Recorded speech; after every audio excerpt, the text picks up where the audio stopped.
This is a quick start guide to using the ProQuest historical newspapers at the Mardigan Library at the University of Michigan Dearborn. And this is part 2 of the quick start guide. And in part 2, I am going to be talking about what you can do with the search results list that you initially got from your first search within the ProQuest historical newspapers. Again, my name is T. Gorblich. I am your social sciences librarian here at the University of Michigan Dearborn. If you have any questions at all about what I'm going to be talking about in this tutorial, please feel free to contact me at the contact information that is on the screen right now. So let's go ahead and take a greater look at the search results list that we conducted in part 1 of this quick start guide. So now you are seeing that we are getting over 698,000 entries in our search results list. And this is an enormous amount of material that we're not going to try to look through at this point. And at this point, you have to really consider your terminology that you're using. The phrase Middle East is a rather general, a rather broad term. So we need to be a little bit more specific. And this is one of the reasons why we're getting so many results back, because we're not really being very specific here. Now, you can of course start out by trying to be as specific as possible, but you're really not going to know how specific you are until you see the number of results that you get. And getting 698,000 entries certainly is a tip-off and tells us we're being a little too broad, okay? So I just wanted to take you through the process of when you happen to maybe, choose broad terminology or terminology that is too broad or not narrow enough. All right, so we can add in terminology at this point. So if we wanted to say, for instance, add and Arab-Israeli relations, we could do that. Click search, and we're off and searching through the articles or through the records for the phrases that we have in the search bar now. All right, another reason why we got so many items back is because we were initially looking through a very, very lengthy date range, 1851 to 2013. Okay, so we have to consider tightening up this date range.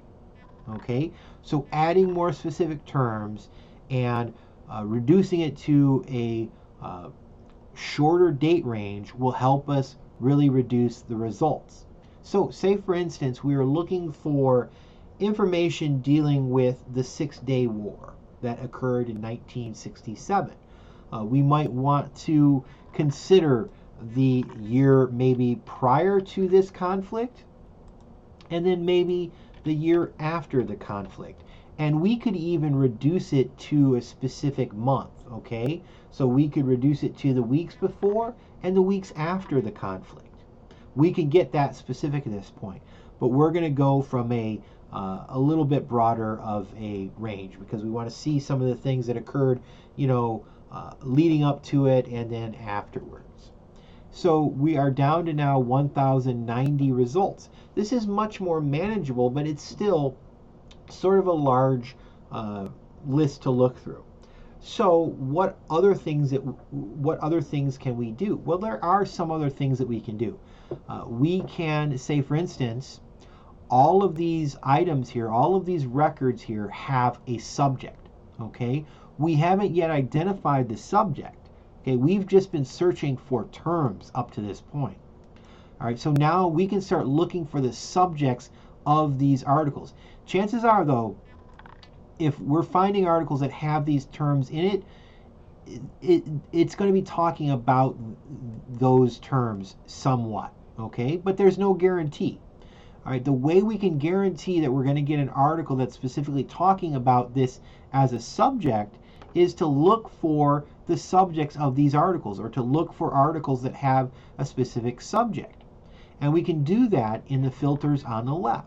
So right away, we're seeing that 287 articles have Israeli-Arab conflict as a subject. So we could click on that and just look at those 287 articles.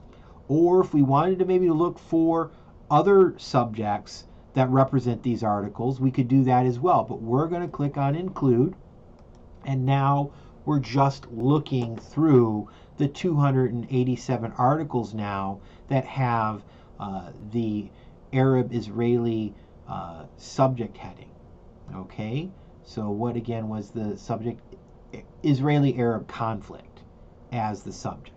Okay, now if we want to look at any of these articles, we just can click where it says full text PDF, and the full text of the article will come up as close to as it appeared in the actual publication. All right, if we want to download the article, we can do that. We can email it to ourselves if we want. However you want to treat it at this point, it's up to you. Okay, so this has been using the ProQuest historical newspapers.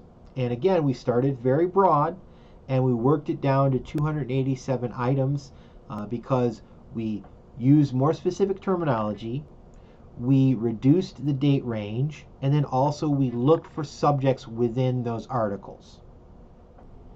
This has been a quick start guide to using the ProQuest historical newspapers at the Mardigan Library at the University of Michigan Dearborn.